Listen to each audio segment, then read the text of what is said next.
آپ نے دیکھا ہوگا 20 دسمبر کو دہلی میں ایک ڈیبیٹ ہوا ہے، ایک مسلمان کا ایک ملحد کے ساتھ۔ ڈیبیٹ کا موضوع کیا ہے؟ گاڈ کے وجود پر، کہ گاڈ موجود ہے یا نہیں موجود ہے۔ اس میں پہلا مسئلہ یہ ہے، کیا اللہ کو اللہ کے لفظ کے علاوہ کسی دوسرے لفظ کے ذریعے پکار سکتے ہیں؟ اللہ کا ترجمہ کیا جا سکتا ہے؟ کوئی ایسا لفظ متبادل ہے کسی زبان میں کہ اللہ کو ترجمے کے ساتھ ہم بیان کر سکیں، اللہ کا نام بیان کر سکیں؟ ایسا دنیا میں کوئی زبان نہیں ہے کہ اللہ کے لفظ کا، اللہ کے نام کا ترجمہ کر کے ہم کہیں اللہ کو مخاطب کریں۔ اللہ کو اللہ ہی کے ذریعے پکاریں گے، یہ ایک یونیک ورڈ ہے، بلکہ اللہ کا ذاتی نام، یہ جو اللہ ہے اللہ کا ذاتی نام، اور یہ اسم اعظم ہے، اللہ کا سب سے عظیم نام، اس کے ذریعے اللہ کو پکارنے سے دعا قبول ہوتی ہے، اسم اعظم ہے یہ، تو اس کا ترجمہ نہیں کیا جا سکتا۔ تو اللہ کو اللہ کے لفظ کے ذریعے پکاریں گے، یا اللہ کے علاوہ جو دیگر اسماء ہیں اللہ کے، جن کو اسماء حسنہ کہا جاتا ہے، پیارے پیارے نام، ان ناموں کے ذریعے اللہ کو پکاریں گے، اور اللہ نے ہمیں اسی کا حکم دیا ہے، وَلِلَّهِ الْأَسْمَاءُ الْحُسْنَى فَادْعُوهُ بِهَا، اللہ کے پیارے پیارے نام ہیں، ان ناموں کے ذریعے اللہ کو پکارو۔ اللہ کو ہم اللہ کے ناموں کے ذریعے پکاریں گے، دوسرے ناموں کے ذریعے اللہ کو نہیں پکاریں گے۔ لہٰذا اگر اللہ کو گاڈ کے ذریعے پکارتے ہیں، خدا کے ذریعے پکارتے ہیں، بھگوان کے ذریعے پکارتے ہیں، ایشور کہتے ہیں، تو یہ مناسب نہیں ہے، یہ ترجمہ صحیح نہیں ہے۔ کہیں سمجھانے کے طور پر، آرگومنٹ کے طور پر غیر مسلم ہمارے سامنے ہے، گاڈ کا لفظ استعمال کر لیتے ہیں یا خدا کا لفظ استعمال کر لیتے ہیں، تو سمجھانے کی حد تک چلے گا، لیکن جہاں نام لینا ہو اللہ کا تو ہم اللہ کہیں گے، یا اللہ کے جو اسماء حسنہ ہیں ان میں سے ہم کسی کے ذریعے اللہ کو پکاریں، دوسرے ناموں کے ذریعے نہیں پکاریں۔ باقی بھگوان، دیوی دیوتا، یہ سب تو کہہ نہیں سکتے، ان کے ذریعے تو پکار ہی نہیں سکتے۔ خدا چل سکتا ہے یا گاڈ چل سکتا ہے بس خبر کے طور پر، ایک ہے نام اور ایک ہے خبر، کسی کے بارے میں آپ خبر دے رہے ہیں، اللہ کا جب تعارف انٹروڈکشن کر رہے ہیں، اللہ کے بارے میں خبر دینا ہو، بطور خبر دینے کے خدا یا گاڈ استعمال کر لیتے ہیں، کوئی حرج کی بات نہیں۔ لیکن جب اللہ کو پکارنا ہو اللہ کے نام کے ذریعے، اللہ کا یہ حکم ہے وَلِلَّهِ الْأَسْمَاءُ الْحُسْنَى فَادْعُوهُ بِهَا، اللہ کے پیارے پیارے نام ہے، اللہ کو ناموں کے ذریعے پکارو۔ جو نام اللہ نے اپنے لیے پسند کیے ہیں، ان ناموں کو چھوڑ کے ہم دیگر ناموں کے ذریعے کیوں پکاریں گے؟ اور اللہ کے ایک نہیں کئی نام ہیں، انیکوں نام ہیں، نام کی کمی نہیں ہے۔ ہمارا نام عبداللہ ہو، اس کو کہیں اے اللہ کے بندے ادھر آؤ، تو وہ کہے گا میرا نام اللہ کے بندے نہیں ہے، میرا نام عبداللہ ہے۔ جب ایک آدمی نہیں تسلیم کرتا ہے کہ اس کے نام کا ٹرانسلیٹ کیا جائے، کسی دوسرے لفظ کے ذریعے پکارا جائے، تھوڑا سا مسٹیک ہو جائے، جیسے آج ایک آدمی کو میں نے خبر دیا کہ آپ نے یہ میسج کیا تھا، پہلے شارٹ اسکرین بھیجا، اس نے بولا میرے نام میں زویا نام تھا، میرے نام میں زاد نہیں آتا ہے، یہ زا، جبکہ اس نے اپنی آئی ڈی کے ساتھ اسی طرح سے لکھا تھا پہلے، اس لیے اس نام سے سیو ہوا۔ تو ایک حرف کی تبدیلی بھی آدمی اپنے نام میں پسند نہیں کرتا، خبر کرتا ہے کہ میرا نام ایسے لکھا جاتا ہے، اس طرح پکارا جاتا ہے۔ کہنے کا مطلب یہ کہ انسان جب نہیں چاہتا ہے، اور اللہ تعالیٰ نے خصوصیت کے ساتھ ہمیں جس کا حکم دیا ہے کہ اللہ کو اللہ کے ناموں کے ذریعے پکارا جائے، ایک مسئلہ یہ ہے۔ دوسرا مسئلہ اس میں یہ ہے، ایک بات آئی تھی فزیکل اور نن فزیکل، اللہ کو فزیکل کہنا، نن فزیکل کہنا، یا اللہ کو اور دیگر الفاظ کے ذریعے پکارنا۔ اس کو اردو میں سمجھ لیں کہ اللہ کے لیے یہ کہنا کہ اللہ کے لیے جسم ہے، یا اللہ کے لیے کہنا اللہ کے لیے جسم نہیں ہے، یہ دونوں باتیں کہنا اہل سنت والجماعت کے نزدیک صحیح نہیں ہے۔ اہل سنت والجماعت کہتے ہیں کہ اللہ کے لیے ہم یہ بھی نہیں کہیں گے کہ اللہ کے لیے جسم ہے، اور اہل سنت والجماعت یہ بھی کہتے ہیں کہ ہم یہ بھی نہیں کہیں گے کہ اللہ کے لیے جسم نہیں ہے، نہ اس بات کریں گے نفی کریں گے، کیونکہ قرآن و حدیث میں اللہ کا جو تعارف آیا ہے وہ اس طرح نہیں آیا ہے۔ اللہ کا تعارف جس طرح آیا ہے، اللہ کا تعارف ان الفاظ کے ذریعے کریں گے، جیسے کہ مشرکین مکہ نے رسول اللہ صلی اللہ علیہ وسلم سے پوچھا آپ اپنے رب کے بارے میں نسب بیان کیجئے، آپ کا رب کیسا ہے، آپ اپنے رب کا انٹروڈکشن دیجئے، تعارف بیان کیجئے، نسب نامہ بیان کیجئے، نسب کیا ہے آپ کے رب کا؟ تو نبی کریم صلی اللہ علیہ وسلم کے لیے اللہ تعالیٰ نے قرآن کی آیت نازل کی، سورہ اخلاص نازل کی، قل هو اللہ احد اللہ الصمد لم یلد ولم یولد ولم یکن له کفوا احد۔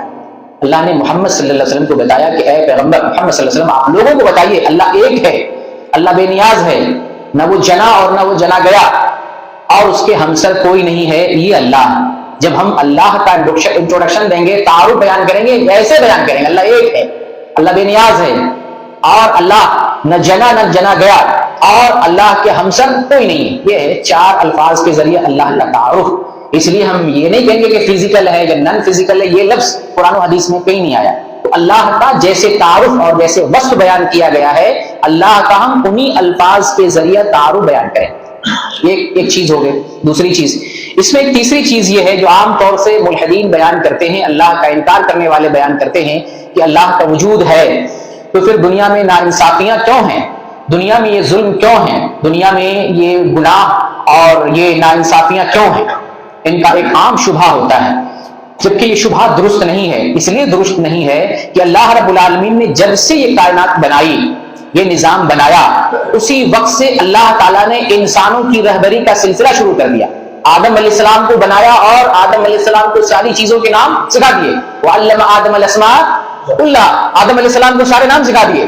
اللہ نے یوں ہی نہیں چھوڑا, پیدا کیا, سارے چیزوں کے نام بتائے, پھر اللہ تعالیٰ نے حق اور باطل کو واضح کیا, کفر اور ضلالت کو واضح کیا, نور اور ہدایت کو واضح کیا, حلال اور حرام کی تمیز دی, پیغمبروں کو بھیج کر, آسمانی کتاب بھیج کر, وحی اور رسالت کو بھیج کر اللہ تعالیٰ نے حق اور باطل کو واضح کر دیا. اب اس نظام کو, اللہ کے اس میسج کو نافذ کرنا یہ دنیا والوں کا کام. اللہ نے آپ کی رہنمائی کر دی, پیغمبر دیا, وحی اور رسالت بھیج دی. آدم علیہ السلام سے لے کر محمد صلی اللہ علیہ وسلم تک کوئی ایسا زمانہ نہیں گزرا ہے اور کوئی ایسی قوم نہیں گزری ہے جہاں اللہ نے پیغمبر نہ بھیجا ہو. ایک زمانے میں 2 پیغمبر, 3 پیغمبر, کئی پیغمبر بھیجے اللہ نے. کیوں بھیجا؟ یہی حق بتانے کے لیے. ایک خدا ہے, ایک معبود ہے جس کی عبادت کی جائے, اس کے ساتھ کسی کو شریک نہ کیا جائے, ہمیں اس طریقے سے زندگی گزارنا ہے, یہ حق ہے, یہ باطل ہے, یہ حلال ہے, یہ حرام ہے. اللہ نے پیغمبروں کے ذریعے اپنے فرمان اور اپنے میسج کے ذریعے لوگوں کو خبر کر دیا. اسی لیے ہمارا عقیدہ, اہل سنت والجماعت کا عقیدہ ہے کہ جس تک اللہ کا پیغام نہیں پہنچا ہے, جس تک اللہ کا پیغام نہیں پہنچا اور جس تک رسول نہیں پہنچے ہیں, اس کو اس وقت تک عذاب نہیں دیا جائے گا جب تک اس کو اللہ کا پیغام نہ سنا دیا جائے. اگر دنیا میں کوئی ایسا آدمی بچ گیا اور وہ مر گیا, اس تک اللہ کا پیغام نہیں پہنچا, رسول نہیں پہنچے وہاں تک, رسول کا پیغام وہاں تک نہیں پہنچا, قیامت میں اللہ تعالیٰ ان سے ٹیسٹ لے گا, ان کا امتحان لے گا. اگر وہ پاس ہوا تبھی عذاب, تبھی جو ہے اس کو بخشے گا, پاس نہیں ہوا تبھی عذاب دے گا. گویا کہ اللہ کا پیغام آ جانے کے بعد اب اگر ٹھکراتا ہے تو وہ غلطی کر رہا ہے, اور اللہ تعالیٰ نے پوری دنیا والوں تک اپنا پیغام بھیج دیا ہے. اللہ کی طرف سے کوئی کوتاہی نہیں ہے. دنیا میں اگر ظلم ہے, ناانصافیاں ہیں, تو یہ اللہ نہیں کر رہا ہے, بندے کر رہے ہیں. اگر وہ نظام جو اللہ نے بھیجا ہے, جب اللہ کا نظام دنیا میں لاگو کیا گیا ہے, دنیا میں امن آیا ہے, سکون آیا ہے اور ظلم کا خاتمہ ہوا ہے. محمد صلی اللہ علیہ وسلم کی تاریخ اٹھا کر دیکھ لیں, آپ صلی اللہ علیہ وسلم آئے اور کس طریقے سے دنیا کی فضا بدل گئی. بچیوں کو درگور کرنا بند ہو گیا, شراب پینا چھوٹ گیا, قتل کرنا, وہ قذاقی, رہزنی, لوگوں کو لوٹنا, قافلوں کو لوٹنا, لوگوں کو ستانا, ظلم کرنا, ایک معمولی بات پر کئی برسوں لڑائیاں چلتی تھی, جنگیں لڑی جاتی تھی معمولی بات پر. ان سارے ظلم کا, ان ساری ناانصافیوں کا خاتمہ ہوا. کیسے؟ رسول اللہ صلی اللہ علیہ وسلم کے ذریعے اللہ کا پیغام آیا اور اس پیغام کو دنیا والوں تک پہنچایا گیا. بخاری کی حدیث ہے, ایک آدمی رسول اللہ صلی اللہ علیہ وسلم کے پاس آ کر راستے کی بدامنی کی شکایت کرتا ہے. اے اللہ کے رسول, راستہ پر خطر ہے, بدامنی, ڈر, خوف محسوس ہوتا ہے. آپ نے عدی سے کہا, اے عدی, کیا تم نے حیرہ جگہ ہے, کیا تم نے اس جگہ کو دیکھا ہے؟ یہ کوفہ میں ایک بستی کا نام ہے حیرہ.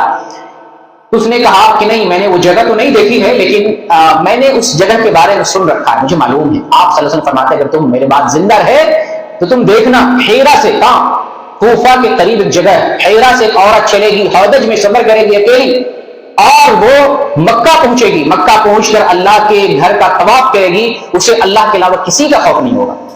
یہ ہم کہاں سے آیا؟ اللہ کے نظام کی وجہ سے. اللہ کا نظام اگر دنیا میں لاگو کیا جائے تو آج بھی امن اور سکون آپ کو نظر آئے گا.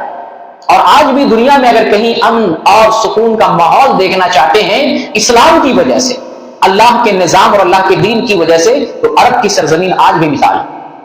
یہاں ہندوستان کی طرح کسی کی موب لنچنگ نہیں کی جاتی, یہاں پر کسی کا گھر مسمار نہیں کیا جاتا ہے, یہاں پر مسجدوں میں بم بلاسٹ نہیں کیا جاتا ہے, یہاں پر کسی انسان کو اور کسی کے گھر کو نہیں جلایا جاتا, یہاں پر کسی کو کڈنیپ نہیں کیا جاتا ہے, یہاں پر قافلوں کو لوٹا نہیں جاتا ہے, یہاں پر عیاشی, شراب نوشی, ظلم, ناانصافیاں عام نہیں ہیں سوائے اکا دکا. وہ بشر ہے, انسان ہے, خطا کر سکتا ہے انفرادی معاملات میں. اجتماعی طور پر جو امن ہے, وہ اس امن میں سعودی عرب آج بھی اپنی مثال آپ ہے. اسلام جو دین لے کر آیا ہے, اللہ نے جو دین دیا ہے, اس دین کو جہاں بھی آپ فٹ کریں گے، جہاں بھی نافذ کریں گے، وہاں امن آئے گا۔ تو اگر دنیا میں ناانصافیاں نظر آ رہی ہیں، گناہ نظر آ رہے ہیں، اس میں اللہ کی کوئی خطا نہیں ہے، یہ لوگوں کی خطا ہے۔ اللہ امتحان لے رہا ہے، اللہ نے حق اور باطل واضح کر دیا، خیر اور شر پر آپ کو واشگاف کر دیا اور آپ کو اس بارے میں جانکاری دے دی۔ اگر پھر بھی انسان شر کا راستہ اختیار کرتا ہے، ظلم اختیار کرتا ہے، ناانصافی کی ڈگر پر چلتا ہے، تو یہ انسان کی غلطی ہے اور اس انسان کو سزا ملے گی۔ تو ملحدین کا یہی نقطہ ہوتا ہے کہ دنیا میں ناانصافیاں کیوں ہیں اگر اللہ ہے تو، اور میرا یہ کہنا ہے کہ دنیا میں ناانصافیاں انسانوں کی وجہ سے، ظلم انسانوں کی وجہ سے۔ اور میں کہتا ہوں کہ آج بھی اگر اسلام کو نافذ کر دیں، جہاں نافذ کریں، یورپ میں کریں، امریکہ میں کریں، اسرائیل میں کریں، ہندوستان میں کریں، اسلام کو نافذ کر کے دیکھیں اور وہاں کا امن دیکھیں، امن ہی امن رہے گا، ظلم کا خاتمہ ہو جائے گا، نور ہی نور نظر آئے گا۔ اور وہ ملحدین جو اس وجہ سے ملحد ہوتے ہیں کہ دنیا میں ظلم ہے، ناانصافیاں ہیں، میں ایک تھیوری دیتا ہوں، نظریہ دیتا ہوں، ایسے ملحدین اگر غریبوں کے درمیان رہیں، مسکینوں کے درمیان رہیں، جب یہ لوگ یہ کہتے ہیں کہ اللہ نہیں ہے اس لیے ناانصافیاں ہیں، تو ناانصافی کا خاتمہ کرنا سب سے زیادہ ضروری کس کے لیے ہے؟ ان ملحدوں کی ذمہ ہے نا۔ یہ تو مانتا ہے کہ اللہ نہیں ہے، ناانصافیاں اس لیے اللہ نہیں ہے، تو اب ان ناانصافیوں کو ختم کرنا کس کی ذمہ داری ہو گئی؟ ملحدوں کی سب سے زیادہ ذمہ داری ہو گئی۔ اور جبکہ صرف یہ لوگ باتیں کر کے سائڈ پہ لگ جاتے ہیں، اگر یہ صرف مہینہ، 2 مہینہ، 4 مہینہ غریبوں کے سر پہ ہاتھ پھیرے، بیواؤں کی مدد کرے، یتیموں کی دیکھ ریکھ کرے، مسکینوں کی خبرگیری کرے اور ضرورت مندوں کی نگہداشت کرے، دیکھیں اس کے دل کی دنیا بدل جائے، وہ اللہ کے ماننے پر آ جائے گا، لیکن وہ عیش میں زندگی گزار رہا ہوتا ہے اور صرف زبانی طور پر ایسی بات بیان کر رہا ہوتا ہے جو نازیبہ بات۔ تو یہ جو بات کہی جاتی ہے یہ بات اپنی جگہ درست نہیں۔ اسلام نافذ کرنا، دنیا میں امن قائم کرنا، یہ لوگوں کا کام ہے۔ یہ دنیا دارالامتحان، اللہ تعالیٰ نے ہمیں امتحان کے طور پر بھیجا ہے۔ جو یہاں حق کے راستے پر چلے گا، جو اللہ تعالیٰ نے حق اور باطل کو واضح کر دیا ہے، جو حق کے راستے پر چلے گا اسے اللہ تعالیٰ انعام کے طور پر جنت دے گا۔ جو باطل کا راستہ اختیار کرے گا، حق واضح ہو جانے کے بعد، پیغمبروں کے آنے کے بعد، رسولوں کا سلسلہ جاری ہونے کے باوجود بھی ناحق والا راستہ اختیار کرتا ہے، اللہ تعالیٰ نے آخرت میں اس کے لیے سزائیں مقرر کر رکھی۔ اس میں ایک تیسری بات جو قابل بیان ہے وہ یہ ہے، دہریہ لوگ بیان کرتے ہیں کہ اس کائنات کی تخلیق سے پہلے اللہ تعالیٰ کہاں تھا، اللہ تعالیٰ کیا کر رہا تھا۔ اور اگر جاوید اختر کی زبان میں بیان کیا جائے تو وہ یہ کہتا ہے کہ اللہ کو کچھ کام نہیں تھا، ممکن سو رہا تھا، نعوذ باللہ، تو اس کے ذہن میں آیا چلو کائنات بنا لیتے ہیں، ٹائم پاس ہو جائے گا، نعوذ باللہ۔ یہ وہ اپنی زبان سے ایسی باتیں بیان کر رہا، اس زبان سے جو زبان بھی اس کے باپ کی نہیں ہے، اللہ کی بنائی ہوئی۔ اللہ تعالیٰ اگر اسی ٹائم اس کی زبان میں لقوہ مار دیتا، اس کے جسم کو پیرالائز کر دیتا، اس کے جسم کے حصوں کو شل کر دیتا، تو نہ وہ اٹھ سکتا تھا، نہ وہ اپنے شہر سے چل کر کے دہلی آڈیٹوریم میں آ سکتا تھا، نہ ڈیبیٹ کر سکتا تھا، نہ زبان میں حرکت ہو سکتی تھی، نہ آنکھوں میں روشنی ہو سکتی تھی۔ اللہ نے ظالموں کو، بڑے بڑے ظالموں کو پکڑا، لیکن وہ لوگ جو اللہ رب العالمین کے ان واقعات کو اور اللہ تعالیٰ نے جو نافرمانوں کو سزا دی ہے ان کو نہ پڑھتا ہے یا پڑھ کے بھی انجان بنتا ہے، وہ غفلت میں ہے۔ جب ابراہیم علیہ السلام اپنی بیوی کو لے کر نمرود کے ملک سے جا رہے تھے، سارا کو لے کر جا رہے تھے، ایک ایسی قوم پر، ایک ایسے شہر میں آپ کا گزر ہوا جہاں کا بادشاہ ظالم تھا، اور اس بادشاہ نے ابراہیم علیہ السلام کی بیوی کو طلب کیا اور یہ بری نظر سے ہاتھ بڑھانے کی کوشش کیا۔ اللہ نے کیا کیا؟ ایسے ظالم کا پیر زمین میں دھسا دیا۔ یہ تو قربان جائیے ابراہیم علیہ السلام پر، آپ کی اہلیہ پر، اللہ سے دعا کرتے ہی ہے اے اللہ ان کو بچا لو، ورنہ لوگ کہیں گے کہ ابراہیم نے مار دیا۔ تو اللہ ظالموں کو اسے پکڑتا ہے، اور جس زبان سے ملحد بیان کرتا ہے، جو کچھ بولتا ہے، وہ زبان بھی اس کی اپنی نہیں ہے، اللہ کی بنائی ہے۔ اللہ تعالیٰ کا اگر شکر نہیں ادا کرتا ہے تو کبھی کبھی اللہ اپنی گرفت میں، اپنی چنگل میں لیتا ہے۔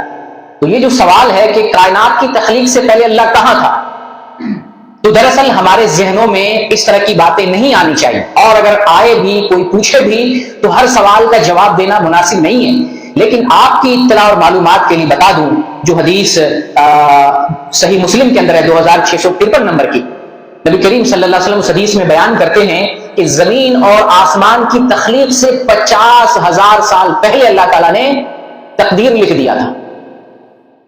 جاوید اختر اور ملحد لوگ جو ابھی کائنات ہی تک ہیں، اس سے 50,000 سال پہلے تقدیر لکھ دیا تھا، ساری مخلوقات کی تقدیر لکھ دیا تھا۔ اور دوسری حدیث میں ہے کہ اللہ تعالیٰ نے سب سے پہلے قلم کو پیدا کیا، اور قلم کو حکم دیا اللہ تعالیٰ نے لکھو، قلم بولتا ہے کہ میں کیا لکھوں؟ اللہ کہتا ہے قیامت تک جو کچھ ہونے والا ہے وہ سب لکھو۔ تو اللہ خالق ہے۔ اللہ کے بارے میں ہم اتنا ہی جانتے جتنا اللہ نے بتایا ہے۔ ہم اللہ کا محاسبہ نہیں کر سکتے ہیں، اللہ پر سوال نہیں اٹھا سکتے ہیں۔ ہم سے سوال ہو سکتا ہے، ہمارا خالق ہے، وہ ہم سے سوال کر سکتا ہے، ہمارا امتحان لے سکتا ہے، ہمارا حساب و کتاب لے سکتا ہے۔ ہم اللہ سے سوال نہیں کر سکتے، وہ ہمارا خالق ہے۔ اور خالق نہیں بلکہ اللہ کے ناموں میں ایک نام ہے خلاق۔ خلاق کسے کہتے ہیں؟ بہت زیادہ بنانے والا۔ تو اللہ نے کتنی چیزیں بنائی ہوں گی، کب سے بنائی ہوں گی اس کا ہمیں علم نہیں ہے۔ ہمیں اپنی زبان کو خاموشی کے ساتھ روکنا ہے، اتنی بات کرنی جتنی بات قرآن و حدیث میں ہے، اس سے زیادہ نہیں۔ اللہ خلاق بہت ساری چیزیں بنانے والا جن کے بارے میں ہم جانتے ہی نہیں ہیں۔ اس زمین کی تو میں کتنی مخلوقات ہیں، خلا میں کتنی مخلوقات ہیں، اور ساتوں آسمان میں کتنی مخلوقات ہیں۔ کتنی ایسی مخلوقات ہیں جن کو ہم دیکھ بھی نہیں پاتے۔ بہت ساری مخلوقات ہیں جن پر ایمان لاتے دیکھتے نہیں، فرشتے ان کو دیکھ نہیں پاتے۔ شیطان کے بارے میں عقیدہ ہے کہ یہ بھی ایک مخلوق ہے، جن یہ بھی ایک مخلوق ہے، نہیں دیکھ پاتے۔ ایسی بے شمار مخلوقات ہوں گی جن کو دیکھتے پاتے۔ سمندروں میں، اتھا سمندر میں، پانی کی تہوں میں کتنی مخلوقات ہیں، کیا کیا ہے نہیں جانتے۔ تو اللہ خلاق ہے۔ اللہ پتہ نہیں کتنی چیزیں بنا رکھا ہوگا، بنایا ہوگا، جن کے بارے میں ہمیں نالج نہیں ہے۔ تو ہمیں ان چیزوں کے بارے میں سوچنا نہیں۔ اگر کوئی سوچے یا پوچھے، ہر سوال کا ہمیں جواب دینے کی ضرورت نہیں ہے۔ بہت سارے ایسے سوال ہیں جو ہمیں گمراہی تک لے کے جا سکتے ہیں۔ اسی طریقے سے یہ بھی ایک سوال کیا جاتا ہے کہ اللہ کو کس نے پیدا کیا؟ اللہ کیا کر رہا تھا؟ پھر آگے بڑھتے ہیں، اللہ کو کس نے پیدا کیا؟ جب ہم ملک سے کہتے ہیں اللہ ہمارا خالق ہے، تو پھر اس کا کون خالق ہے؟ اس کو کس نے بنایا؟ یہ گمراہی والا سوال ہے۔ صحیح مسلم کے اندر حدیث آئی ہے 134 نمبر کی، رسول اللہ صلی اللہ علیہ وسلم ارشاد فرماتے ہیں کہ تم میں سے کسی کے پاس شیطان آتا ہے اور وہ شیطان یہ کہتا ہے کہ اس آسمان کو کس نے بنایا، زمین کو کس نے بنایا، فلاں چیز کو کس نے بنایا، فلاں چیز کو کس نے بنایا، پھر پہنچتے اللہ کو کس نے بنایا، تمہارے رب کو کس نے بنایا، وہاں تک پہنچ جاتا ہے۔ رسول اللہ صلی اللہ علیہ وسلم نے کیا فرمایا؟ جواب نہیں سکھایا، آج جواب دیتے ہیں اسٹیج پہ لاجک سے، عقل سے، فلسفی سے۔ اللہ کے نبی نے کیا فرمایا؟ اگر نوبت یہاں تک آ جائے، سوال کرتے سوال کرنے والا یہاں تک پوچھ بیٹھے، آپ صلی اللہ علیہ وسلم کے الفاظ فَلْيَسْتَعِذْ بِاللَّهِ وَلْيَنْتَهِ، ایسے آدمی کو اللہ سے پناہ مانگنی چاہیے اور رک جانا چاہیے، اسی پر بس کرنا چاہیے، ٹھہر جانا چاہیے۔ اگر اس کا کوئی جواب ہوتا لاجک سے، عقل سے، تو رسول اللہ صلی اللہ علیہ وسلم ہمیں سکھاتے۔ دین کی جو بات پہنچانی تھی رسول ہم تک پہنچا گئے، آپ نے اس میں بخیلی نہیں کی ہے۔ جب نوبت یہاں تک آ جائے کہ خالق کو کس نے خلق کیا، پیدا کیا ہے، بس کرو، یہاں سے آگے مت بڑھو، یہی حد ہے، اس حد کو کراس نہ کرو۔ اللہ سے پناہ مانگو، کہیں تم شیطان کے آلے کار نہ بن جاؤ۔ وہاں تک ہم نہیں پہنچ سکتے۔ اور یہ جو عقل اللہ تعالیٰ نے ہمیں دیا ہے، اللہ کی بنائی ہوئی چیز ہے، اس عقل کا استعمال بے جا نہیں کریں گے، اور اس عقل ہر سوال، کسی کو ایک اللہ کے بارے میں علم دینا ہو، کسی کو اللہ کی وجود پر دلیل دینی ہو، قرآن سے ہم دیں گے۔ یہ پورا قرآن اللہ کے بارے میں بیان کر رہا ہے، یہ کس لیے آیا ہے؟ نبی کریم صلی اللہ علیہ وسلم تبلیغ کس سے کر رہے تھے؟ کس چیز کی تبلیغ کرتے تھے؟ قرآن کی تبلیغ کرتے تھے۔ اللہ کی طرف سے قرآن آتا تھا، اس کی تبلیغ کرتے تھے۔ آج لاجک سے تبلیغ ہو رہی، لاجک تبلیغ نہیں ہے، یہ قرآن تبلیغ ہے، حدیث تبلیغ ہے۔ قرآن اور حدیث سے ہم دین بتائیں گے، اللہ کا وجود بھی بتانا ہو قرآن سے دیں گے۔ یہ جو قرآن 30 پارے ہیں، ان 30 پاروں میں 1/3 قرآن توحید کے بارے میں بیان کرتا ہے۔ ایک تہائی کتنے پارے ہو گئے؟ تقریباً 10 پارے ہو گئے، یعنی 10 پارے میں اللہ کی توحید بیان کی گئی ہے۔ آپ 10 پارے کو نگلیکٹ رکھ کے عقل سے لاجک دے رہے ہیں۔ قرآن میں اللہ تعالیٰ کی وجود کے بارے میں ایسی ایسی مثالیں دی گئی ہیں اتنے اچھے اور انوکھے انداز میں، وہی ہمارے لیے کافی ہے۔ آئیے ایک دو چیزیں دے کر آپ کو سمجھانے کی کوشش کرتا ہوں، بلکہ اس عقل کو آزاد نہیں رکھیں گے، ہر چیز کو عقل سے بتائے، ہر چیز کو قرآن سے آپ جواب دے سکتے ہیں۔ اللہ کی وجود کو بھی قرآن سے جواب دیں گے، اپنی عقل سے دینے کی ضرورت نہیں۔ یہ عقل تابع ہے شریعت کے، وحی اور رسالت کے تابع۔ اس عقل میں اچھائی بھی ہے، اور اس عقل سے ہم غلط بھی سوچ سکتے ہیں، ادراک نہیں کر سکتے اللہ کی وحی اور اللہ کی حکمت کا۔ تو یہ عقل تابع ہے شریعت کے۔ یہ قرآن کافی اللہ کے وجود کے بارے میں بتانا ہو، دین کے بارے میں بتانا ہو، جنت جہنم کے بارے میں بتانا ہو، دوبارہ زندہ کیے جانے میں بتانا، اللہ نے باریک سے باریک مثال دے کر ہمیں سمجھایا۔ دیکھیں اللہ تعالیٰ کے وجود کے بارے میں بتانا ہو، اللہ تعالیٰ فرماتا ہے سورۃ طور میں آیت نمبر 35 ہے، ام خلقوا من غیر شیء ام هم الخالقون۔ اللہ کہتا ہے کیا یہ لوگ بغیر خالق کے خود سے پیدا ہو گئے؟ پوچھو ذرا ان سے، جو لوگ اللہ کے خالقیت کا، اللہ کے خالق ہونے کا انکار کرنے سے پوچھو، وہ سوال کرو، کیا یہ لوگ بغیر خالق کے خود بخود پیدا ہو گئے، یا انہوں نے اپنے آپ سے اپنے کو خود سے بنا لیا؟ اپنا خالق خود ہے، خود کریٹر ہے، وہ کیا جواب دے گا؟ نہیں، خود سے پیدا نہیں ہوئے، اور کوئی بھی آدمی دعویٰ نہیں کرتا کہ انسان کو میں نے بنایا، کوئی دعویٰ کرنے والا نہیں، تو ضرور کسی نے بنایا ہے، اسی بنانے والے کا نام خالق ہے، رازق ہے، مالک ہے، اللہ، اسی بنانے والے کا نام۔ اور اللہ تعالیٰ نے ایک جگہ اور قرآن میں ارشاد فرمایا سنریہم آیاتنا فی الآفاق وفی انفسہم حتی یتبین لہم انہ الحق، ان قریب ہم اپنی نشانیاں دکھائیں گے آفاق میں، آفاق یہ جو کنارے ہیں افق کے، آسمان کے کنارے، آفاق میں ہم اپنی نشانیاں دکھائیں گے اور لوگوں کو اپنی ذات کے اندر بھی نشانیاں دکھائیں گے، حتی یتبین لہم انہ الحق، یہاں تک کہ ان کے لیے واضح ہو جائے گا یہ حق ہے، یہ صحیح ہے۔ دراصل قرآن کے پس منظر میں ہے کہ قرآن یہ حق ہے، اسی طریقے سے اللہ کے وجود کے لیے بھی آفاق میں نشانیاں ہیں۔ آپ دیکھیں سورج، چاند، ستارے، قمقمے، بجلی، لائٹ، ٹھنڈی، گرمی، بارش، کتنی ساری نشانیاں آسمان میں۔ پھر زمین میں کتنی ساری نشانیاں ہیں، آسمان اور زمین کے اندر بہت ساری نشانیاں قدرت کے مظاہر ہیں۔ پھر انسان کے اپنے اندر کتنی نشانیاں ہیں، انسان کے اپنے جی میں بہت ساری نشانیاں ہیں۔ صرف ایک چیز پہ غور کریں، اللہ تعالیٰ نے اپنے لیے کہا اللہ مصور ہے۔ مصور کسے کہتے ہیں؟ تصویر بنانے والا۔ اللہ صورتوں کو، شکلوں کو بنانے والا ہے۔ دیکھیے بیٹھے ہیں 100 کے قریب ہوں گے، کسی کا چہرہ کسی سے نہیں ملتا، یہ بنانے والا کون ہے؟ کیا کسی کی شکل کسی سے نہیں ملتی ہے؟ اللہ المصور، اللہ مصور، تصویر بنانے والا ہے۔ آپ دیکھتے ہیں موبائل بنانے والا نوکیا، ایک نوکیا کا ایک ماڈل آتا ہے، 1 سال 2 سال 5 سال، کتنے سال کے بعد دوسرا ماڈل جو ہے لانچ کرتا ہے۔ کتنا ٹائم لگتا ہے ایک سیکنڈ ماڈل کو لانے کے لیے؟ اللہ ایک دن میں، اور ایک دن چھوڑیں، ایک دن میں جو ہے اسٹرکچر، ساخت، انداز، سب کی چیزیں الگ۔ کسی انسان سے کہا جائے انسان تو انسان کو بنا ہی نہیں سکتا، صرف شکلوں کو، اتنی شکلیں تو بنا سکتا ہے، تھرا جائے گا، کوئی نہیں بنا سکتا۔ تو کیا یہ چیزیں حیرت میں نہیں ڈالتی ہیں کہ کوئی بنانے والا ہے جو اتنی شکلوں کو بناتا ہے؟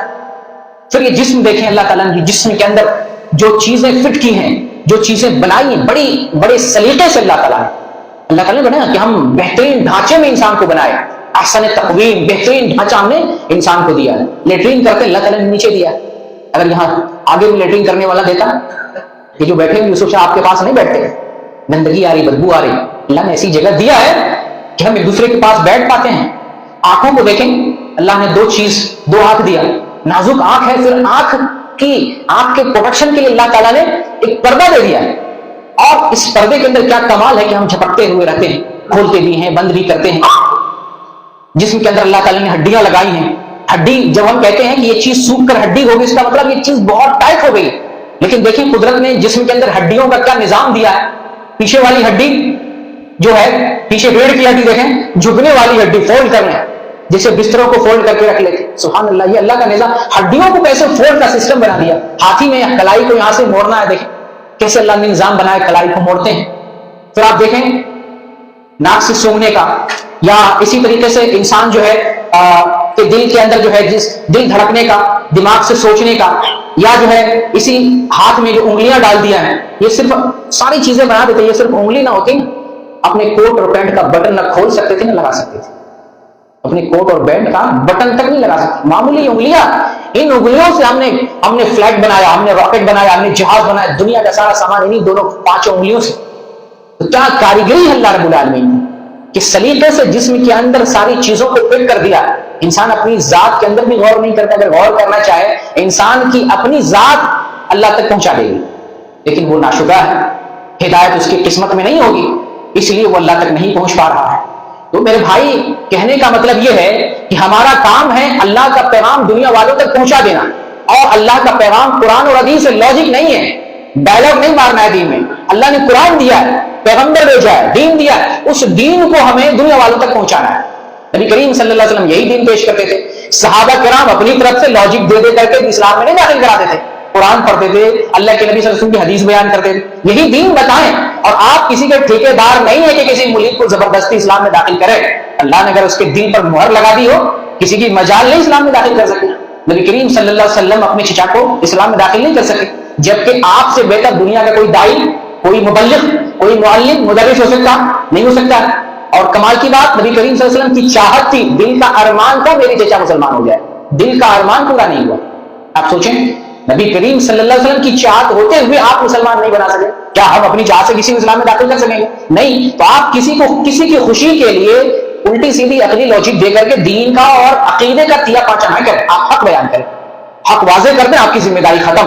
اگر ہدایت لکھی ہوگی وہ اسلام میں داخل ہوگا, نئی ہدایت قسمت